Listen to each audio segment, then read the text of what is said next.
Ce?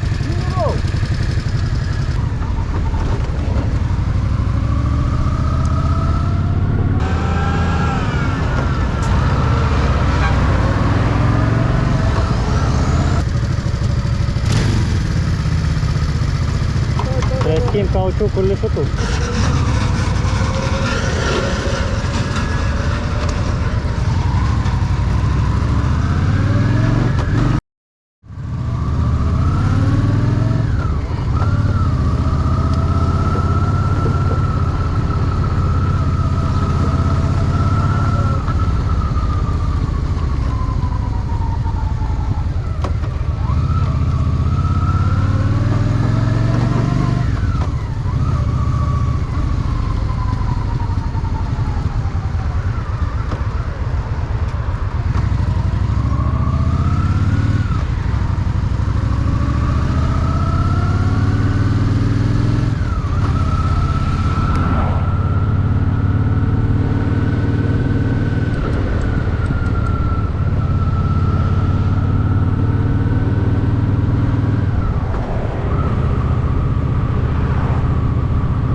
Ce? Treci TP-ul, a?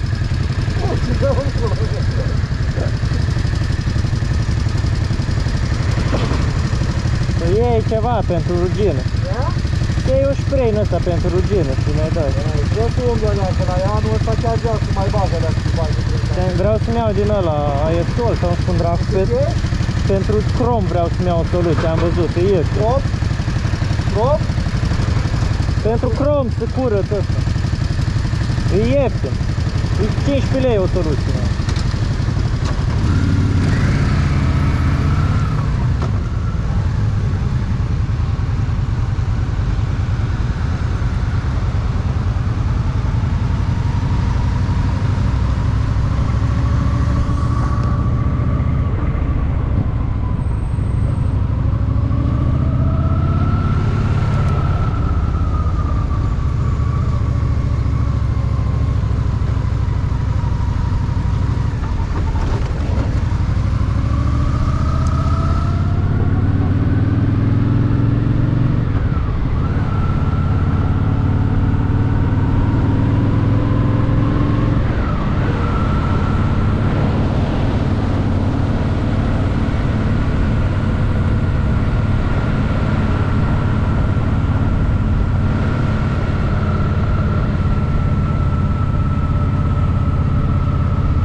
dormi, era schimbat piciorul. Ai. Eu am mai mers, mă. Ai mers, da.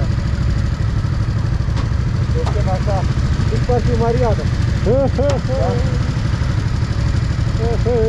Ce fut-ți pută motor. Da? Ce fut-ți put.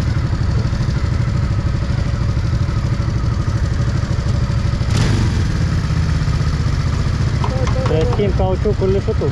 Da? Trebuie schimbi neapărat cauciucul pe față și tu. Ce să schimb? Cauciucul în pula mea de tur. ce? Arată ca dracu. Arăt cu cadrat. Ha? Arăt cu cadrat. Asta e un punct de vedere. Dar trebuie să schimb, dar Da, și eu la fel, dar eu 1 milioane în pula mea.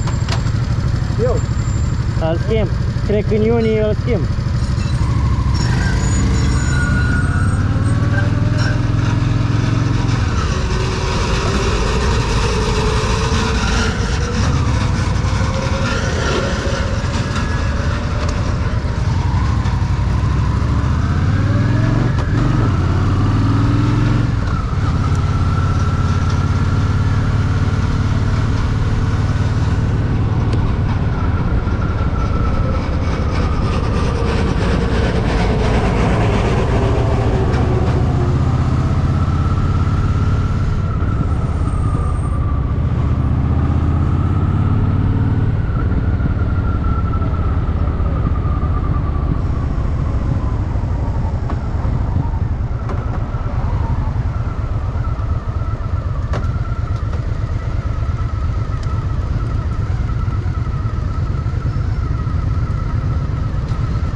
o presiune la mea. Deci am ampulea în față, nu știu treabă. Vedem la Petron. Vezi la Petron, ce este?